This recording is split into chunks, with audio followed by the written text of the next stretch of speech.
Pleasant morning and happy Sabbath mga igsoon. So, kani nga topic is ako ning i-share ninyo. Part 1 pa ni, no? Kaning we know nga kabalo na taan nga parable pero gusto na ko ning ibalik kasi usan siya ka parang nindot kay paminawon ba? Basta paminawan ninyo ning nga mensahe, no? So, dalaygon kayong Ginoo nining adlaw igpapahulay.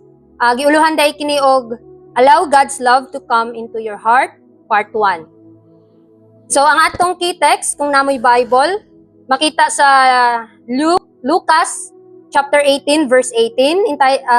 Ingon dire, a certain ruler asked him saying, Good Master, what shall I do to inherit eternal life?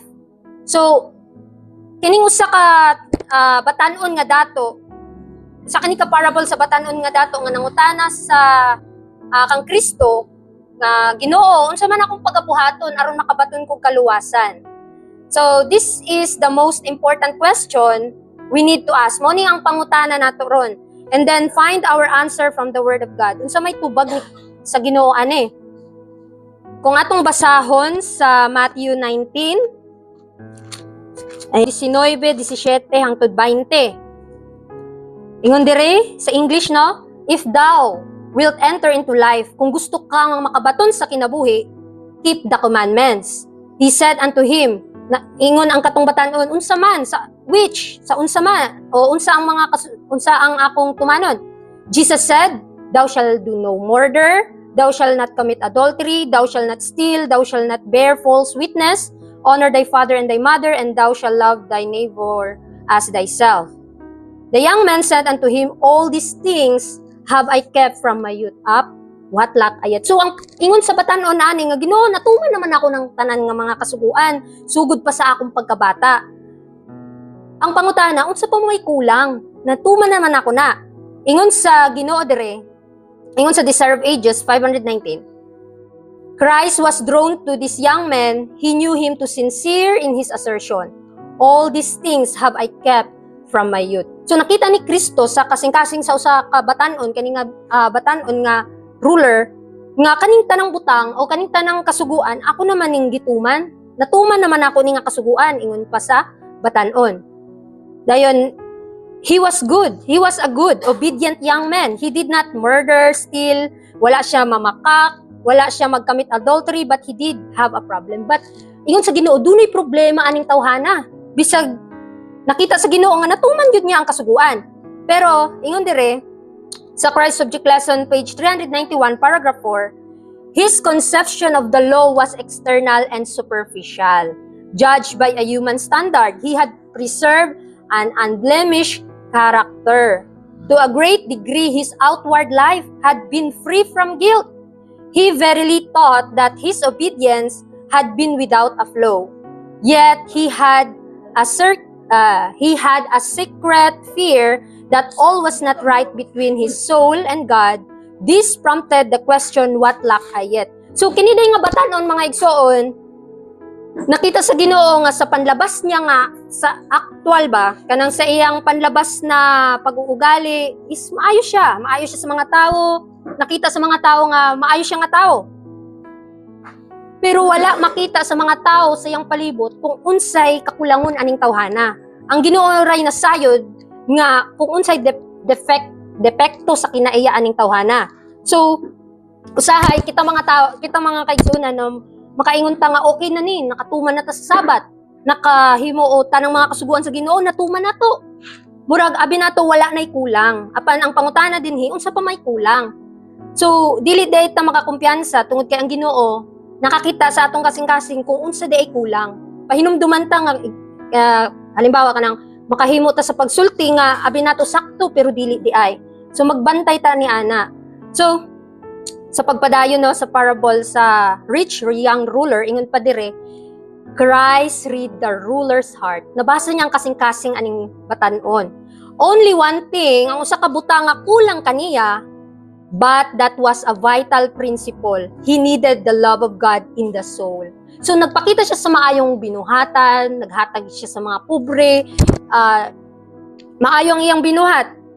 pero kulang di ay siya sa gugma sa Ginoo. Kay usahay sa iyahang kinabuhi nga nagpakita siya sa maayong binuhatan, usahay walay gugma. Mao to nga nakita sa Ginoo ang kasing-kasing aning nga tawo, aning batan-una, ingon dire he needed the love of God in the soul. Usahay kita magbuhat og maayong binuhatan pero wala tay gugma. Mao kini ang kakulangon kaniya. This lack unless supply would prove fatal to him. Mo ang gusto sa Ginoo mga kaigsuonan nga magpakita tag maayong binuhatan dili lang sa panlabas na anyo o parang pagpakitang tao ra ba nga makita sa mga katawhan. Ang gusto sa Ginoo nga kinasing-kasing nga pagbuhat o kinasing-kasing nga pagsunod. So kinahanglan og maghatag ka og kanang hinabang sa uban, dili ka magpasigarbo, usahay magpasigarbo ta kay nakahatag ta. So ang punto dire, what does vital mean? So ipasabot ani, it is absolutely essential for life. What was essential for life? He needed the love of God in his soul, not just human love. Human love can be very selfish. So kaning tawhana di ay dili wala niya mamatik di sayang kaugalingon nga very selfish di ay siya. Kay ang iyang mga maayong binuhatan, gusto siya nga dayigon siya sa mga tao ani nga iyang mga ginabuhat. Dayon nakita sa Ginoo nga muuni ang kakulangon kanimo. Kulang ka sa gugma sa Ginoo. Kay bisan gipakita nimo ang maayong binuhatan, apan gusto nimo ipasigarbo ni kaning maayong binuhatan nimo. So ingon dire that he might receive the love of God, his supreme love of self must be surrendered. So kung kinahanglan, kung maghandom ta sa gugma sa Ginoo, kinahanglan yung kanibitang atong kinaiya o kining atong kaugalingon o ginatawag pag-carnal, kinahanglang i-surrender yun sa Ginoo. Kay wala gyud tay mahimo kung wala siya, kay sa atong kinabuhi ron okay man makahimo man ta sa pagbuhat og maayo, makahimo ta sa pagbuhat og matarong, pero insight sa atubangan sa Ginoo matarong gyud ba kaha ang atong nahimo. So usahay pareha nang sa Pariseo ug sa mga eskriba nga naghimo sila maayo, no, balaan kay sila sa ilang paminaw, silang kinabuhi, pero nakakita ang Ginoo sa kasing-kasing niining mga tawhana nga gapasigarbo lang sila sa ilang maayong pamatasan. So dili na mao ang good works nga gusto sa Ginoo nga ipakita nato. Mga usahay kita kinahanglan kung magpakita tag maayong binuhatan, hinaot nga si Kristo yung ang iyang binuhatan ang maoy atong ipakita. Siya nga atong dayigon o siya nga atong ipasigarbo sa atong kinabuhi, dili ang atong kaugalingon. Kung doon na mo'y Bible, ubani ko ninyo sa pagbasa sa Matthew 19, Mateo 19, versikulo 21. Unsa may gisulti diha? Basahon ako sa Bisaya, no? Miingon si Jesus kaniya, kung buot ka maghingpit, lumakaw ka, ibaligya mo ang imong kahimtang o kabtangan o ihatag mo sa mga kabos ug may bahandi ka sa langit ug umari ka ug sumunod ka nako. So mao ni ang tubag ni Kristo sa usa ka tawo nga dato, kaning batan-on nga dato nga unsa pa may kulang Ginoo. Nagbuhat na kog maayo, matarong na akong gibuhat. Unsa pa may kulang? So mao ni ang giingon ni Kristo. Kung buot ka magmahingpit, lumakaw ka, ibaligya ang imong mga kabtangan ug ipanghatag sa mga kabos. So ang pangutana kung kita ning batan-on nga dato, ato kang tumanon si Kristo nga ibaligya ang atong mga bahandi. Ug sa hingdunggan kini sa ulitaw ang iyang mga pulong, milakaw nga nagsubo. Sister Marlene, ngano ka nagsubo ning tawhana? Kay aduna di ay siya daghan nga mga bahandi. So kung adunahan ka, maglisod naman kaghatag sa mga tao. So kaning pangutana diri natubag naman nako tungod kay daghan siyang kabtangan ug nagsubo siya kay tungod lagi may pagkadalo siya sa iyang kasing-kasing kini nga batan-on mao nga naglisod siya hatag sa iyang mga bahandi. Naglisod siya tuman sa gusto sa Ginoo. Sunod, sa Proverbs 14 verse 12, there is a way which seems right unto a man, but the end thereof are the ways of death. So kining tawhana, abi niya sa iyang kaugalingon nga maayo o matarong na ang iyang binuhatan, pero wa siya masayod kung unsay kakulangon sa iyang kinabuhi. Wala niya makita ang iyang kaluyahon, wala niya makita nga kaning akong maayong binuhatan di ay hinakog nga paagi di ay ni, no? The young man had been on the road to death. Unsa di ay kaning tawhana nga bisag maayo ang iyang nahimo, sa iyang kaugalingong pananaw, pero sa pananaw sa Ginoo hinakog nga pamaagi. And choose to stay on that road. Na nagpabilin siya ana nga dalan nga pagka selfish. He was a very selfish young man, coveting all his riches for himself and not sharing with others. He did not have God's love in his heart. So kung wala tay gugma sa Ginoo, ang mahitabo is magdinalo gyud ta. Anong mahatag bang kung ako man eh, no? Usahay mao gyud na atong natural nga batasan. So ingon sa 1 John 3 verse 16, hereby perceive we the love of God because He laid down His life for us, and we ought to lay down our lives for the brethren. But whoso hath this world's good, and seeth his brother have need, and shutteth up his bowels of compassion from him, how dwelleth the love of God in him? My little children, let us not love in word, neither in tongue, but in deed and in truth. So unsay giingon diri sa Ginoo nga ayaw mo paghigugmas pinaagi sa pulong lamang o pinaagi sa mga dila, kundili pinaagi sa mga maayong binuhatan sa kamatuoran. Pasagdan nato nga ang kamatuoran mo imuhatag og maayong pamatasan kanato. Kay kung sa atong kaugalingon lang makabaton man tag hinakog nga paagi. Kay ang atong kanang giingon pa sa Proverbs nga the heart of man is deceitful in the sight of God. Pagka kanang ngilad kaayo ang atong kasing-kasing mga kinahanglang isurrender sa Ginoo. Ingon pa sa 1 John 4 verse 7 to 8, mga hinigugma, maghigugmaay kita ang usa ug usa kay ang gugma iya sa Dios. Ug ang tanan nga nahigugma gipanganak sa Dios ug nagaila sa Dios. Ang walay paghigugma, wala makaila sa Dios kay ang Dios mao ang gugma. Usahay kita moingon ta gihigugma gyud nako ang Ginoo. Pero di naatay ginadumtan nga isig ka tawo. Atong una-unaon gihigugma man ka nimong Ginoo nga wala nimo makit-an, nya wa nimo higugmaa kanang imong igsuon nga nakit-an nimo. So, namakak ka sa imong gisulti. Kaya ang nagsulti nga nahigugma siya sa Ginoo apan kanang wala siya mahigugma sa iyang isig ka tawo, sa siya ka bakakon ug ang kamatuoran wala kaniya.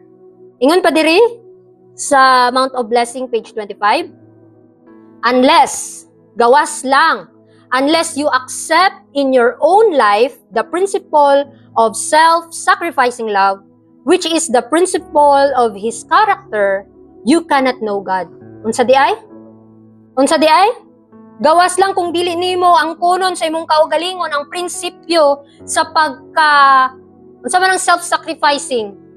Kanang sakripisyo nimo imong kaugalingon ba? Mga ginatawag og self-sacrificing love nga bahalag walang-wala ka na. Ihatag gyud nimo sa imong isig ka tawo pero dili ka na pagpakaron ingnon. Kundili usa ka na ka prinsipyo sa kinaiya ni Kristo, gawas lang kung wala ta makaamgo ana, dili ta makaila sa Ginoo.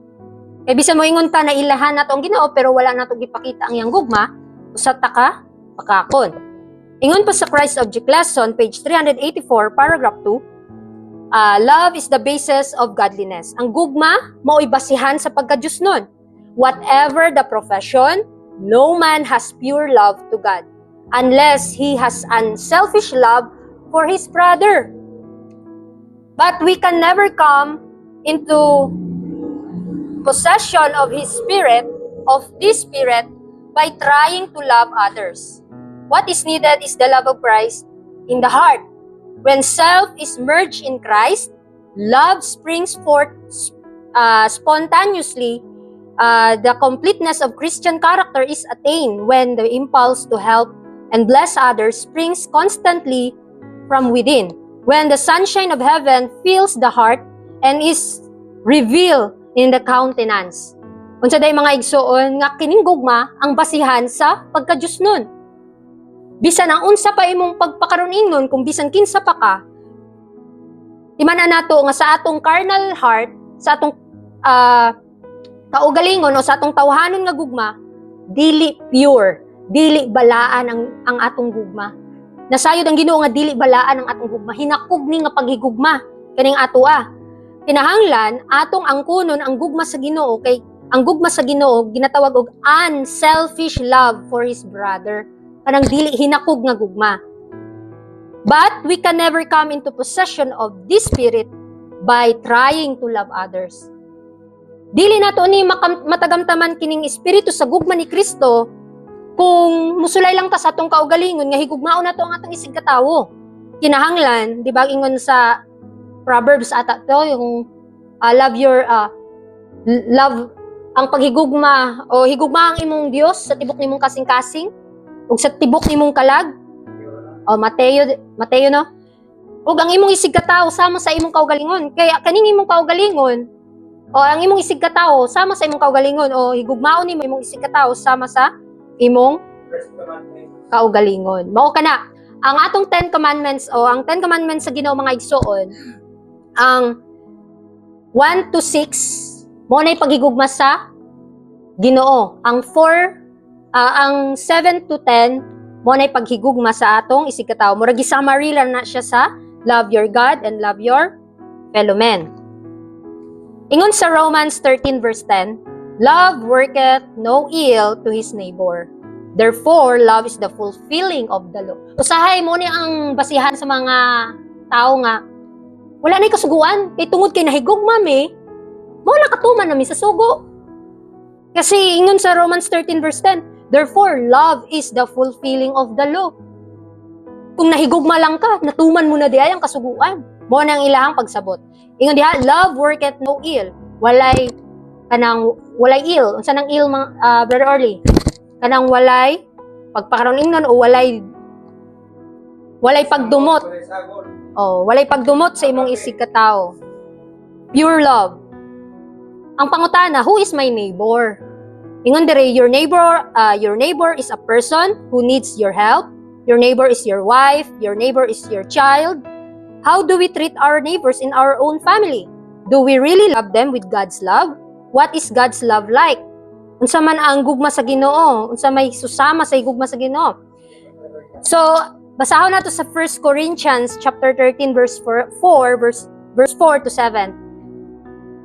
Charity suffereth long. Kung doon na kay gugma, mag-antos jud ka. Kay suffering long man and is kind.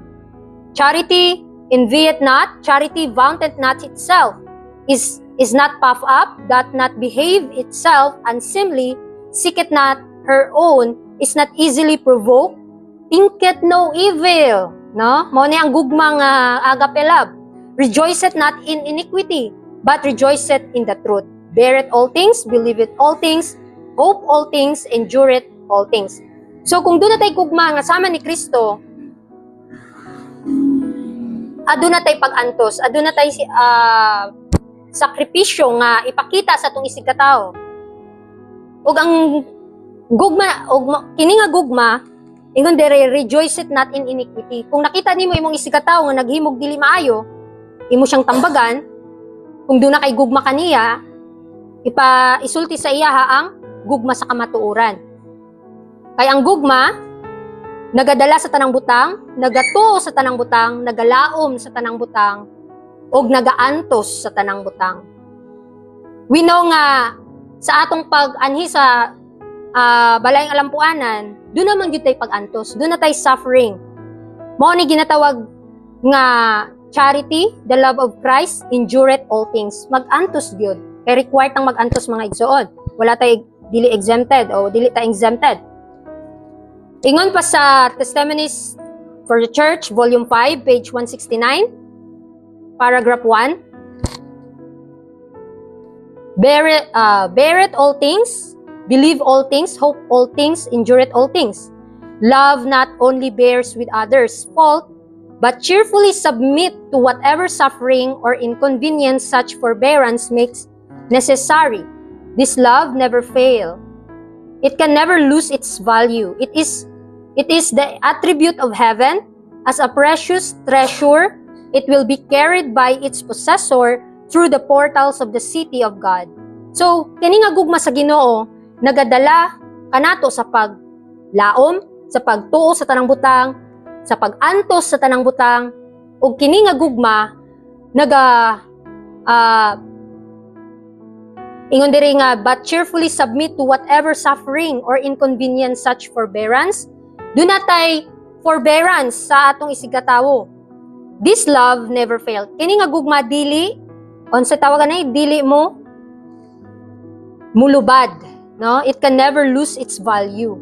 Naot nga do na tay gugma nga ingon ani mga igsoon, no? Kining gugma nga sama ni Kristo ay kung sa atong kaugalingon nga gugma, hinakugma ni nga gugma. Kanang ginatawag og carnal love, carnal heart. Ingon pa diri sa 2 Corinthians chapter 5 verse 14, for the love of Christ constraineth us, because we thus judge that if one die for all, then we're all dead. So si Kristo, nakasayod man ta nga namatay siya para kanatong tanan, ug ang tanan usab kita unta mamatay. Pero si Kristo naman ang nagtubos kanato. Siya naman ang namatay para kanato. Kaya ingon sa Romans 5 verse 5, God's love has been poured into our hearts through the Holy Spirit which has been given us. So, makabaton lang taan nga gugma sama ni Kristo kung ihatag na kanato sa atong kasing-kasing kining balaang espiritu nga maura niyang pamaagi aron magkahiusa kita diha sa gugma sa Ginoo. Ingon pa sa Desire of Ages 391, as they feed upon His word, they find that it is spirit and life. The word destroys the natural, earthly nature, and imparts a new life in Christ Jesus. So, kung nagpadayon ta og tuon sa balaang kasulatan, makabatig gyud ta ang kanunay gutom ug uhaw sa kamatuoran. Kay ingon sa Mateo nga blessed are the hunger and thirst after righteousness, for they shall be filled. So, makatagamtam sabta sa balang espiritu o espiritu sa kinabuhi kaya nga atong kaugalingon nga pulong naga-destroy. The word destroys the natural, earthly nature, and imparts a new life in Christ Jesus. So, kinahanglan unta ang atong kaugalingon maitago, no, kang Kristo. Ingon pa diri sa Christ Subject Lesson na many who call themselves Christian are mere human moralists. They have refused the gift which alone could enable them to honor Christ by representing Him to the world. The work of the Holy Spirit is to them a strange work. They are not doers of the word. So, dagan kayo, no? Bisag kita sa atong kaugalingon, makaingon ta nga nagpakaroon ingon ramang ko ani. Daghan ang ginatawag sa ilang kaugalingon nga sila Kristohanon, apan sa ilang kaugalingon duna sila'y kaugalingong maayong binuhatan nga wala maipakita ang gugma sa Ginoo, ug sila they have refused, sila parang ilang balibaran ang grasya sa Ginoo nga mao lamang ang makapabalaan sa atong kinabuhi. Kining buhat sa balaang espiritu ilang gibalibaran, no, sa pagbalaan sa ilang kasing-kasing. Usahay mga igsoon mao inani gyud ta, no, sa atong kaugalingon gibalibaran nato kay usa akong sala, no, makaingon ta nga okay ang atong binuhatan, pero pangutanon nato sama sa batan-on nga unsa pa may kulang kanato. Ingon pa dire, the people are more ignorant, no, kaning mga tao dire, ang mga tao ignorante sila, ilang gina-ignore ang kamatuoran in regard to the plan of salvation and need more instruction upon this all-important subject than upon any other. So, ilang gi-ignore ang plano sa kaluwasan, ang plano sa Ginoo sa kaluwasan, and need more instruction upon this all-important subject than upon any other. Mas giunahuna ra nila ang ilang kaugalingon kaysa sa isig katawo. Sa Romans 10 to verse 10, verse 2 to 3, for I bear them record that they have a zeal of God, but not according to knowledge, for they being ignorant of God's righteousness and going about to establish their own righteousness, have not submitted themselves unto the righteousness of God. So sa ilang kaugalingon mga igsoon, ingon diri sa Romans chapter 10, nga nagadala lang sila sa ilang kaugalingong maayong binuhatan, ug dili pinaagi sa maayong binuhatan sa Ginoo, walay pagkamatarong sa Ginoo sa iyang atubangan. Kay ilang gi-ignore ang pagkamatarong sa Dios, and going about to establish their own righteousness. No ilang nang usahay kita sa atong kaugalingon maipakita lang nato atong kaugalingong pagkamatarong. Kung dili nato i-submit, dili nato itugyan ang atong kaugalingon sa pagkamatarong sa Dios, wala tay matarong maipakita. Kaya ang Ginoo ra may matarong sa atubangan sa Dios mga igsoon. So kinahanglan kita sa atong kaugalingon maipakita ang kanabitawong kamatuoran o pagkamatarong ni Kristo. Ingon pa sa Selected Messages Volume 1, He who is trying to reach heaven by his own works in keeping the law is attempting an impossibility. Usahay mo ingon ta nga kung gusto ta maluwas kinahanglan mo simba ta. Kung gusto ta maluwas kinahanglan mo tuman gyud ta sa kasuguan. Pero ingon dire, kung imong gisulayan sa pagtuman sa kasuguan by his own work, imposible na nga mahitabo. Kay carnal baya ta. So natural na nato nga ang atong pagkatawhanon dili baya mo submit sa kasuguan sa Ginoo. So imposible para kanato. Ingon pa diri, man cannot be saved without obedience. So ang tawo dili siya luwason kung walay pagsunod. Ingon diri, man cannot be saved without obedience, but his work should not be of himself. Unsa di ay kaning atong pag-ani sa balayng alampuanan dili ni atong kaugalingong kabubuton kundi si Kristo og ang iyang kabubuton maoy nagabuhat. Christ should work in him to will and to do of his good pleasure. It is the dictate of the Holy Spirit because I accept the sign of Lord Jesus. That's why I am here to show my loyalty to God. Amen. So sa last text sa Ephesians chapter 2 verse 8 to 10, for by grace are ye saved through faith. So luwason na dayta mga igsoon pinagi sa grasya. Tinuod na, luwason ta sa Ginoo pinagi sa grasya dili sa maayong binuhatan. And that not of ourselves. It is the gift of God, not of works, lest any man should boast. For we are his workmanship, created in Christ Jesus unto good works, which God hath before ordained that we should walk in them. So, sa atong pagtuon karon mga igsoon no nga this is our temporary nga pag-study nga we are all saved by grace talaga through our faith. It is very possibility na magkaroon kita ng grasya unless you are not obedient to the commandment of God. It is because the grace is only to be followed. Kung hindi ka pagkalooban ng biyaya na we are all, ang uban na nag-ingon, we are saved by grace, not by your own work. Oo, pero it is impossibility nga maligtas tao hatagan ta grasya sa Ginoo nga without doing His command. Okay? If you love me, keep my commandments. So, na dili na kuno ka ng pagsunod ng kasuguan nga kita maluwas kung dili kay naluwas na kita pinagi sa grasya. Nakaroon kung dili ta mo sunod kuan, nga ka nang nagsugo diha nga dili ta magkaon og mga karumal-dumal. Halimbawa sa baboy dili ta pagkanon, nya nagkaon ta. Kunya na-stroke ta. Disgrasya ta. Oo na ikaw disgrasya. Kaya kung ang grasya gyud nagpalod gyud na sa pagsunod. Kaya kung wala ang pagsunod, wala possibility nga maggrasya kinahanglan gyud or ang sabat nato karon nagsunod ta tubi palod na ang grasya. Amen. Mao gani ingon diri nga it is the gift of God that not of ourselves, not of works, lest any man should boast. Kay di ba usahay isimbagog ko so usahay ingon ta nga balaan na ta ganon. Pero ingon diri lest any man should boast kana para di walay magpasigarbo sa iyang maayong binuhatan. Ang giingon ni Brother Dondon, that is fun. In the last days, mga ta, sorry, I not know you, depart from me, I not know you. Bao na, Lord, why? Ano, reklamo ka nga naman, Ginoo. Why, sa kato, nagpagawas ko mga espiritu ng mga daotan, pinagi sa imungalan. Asa bang kunutulan, Ginoo? Amo na yung yun na hinanglan spiritually yun tagan ng diha not by might, dili sa atong puso, not by work,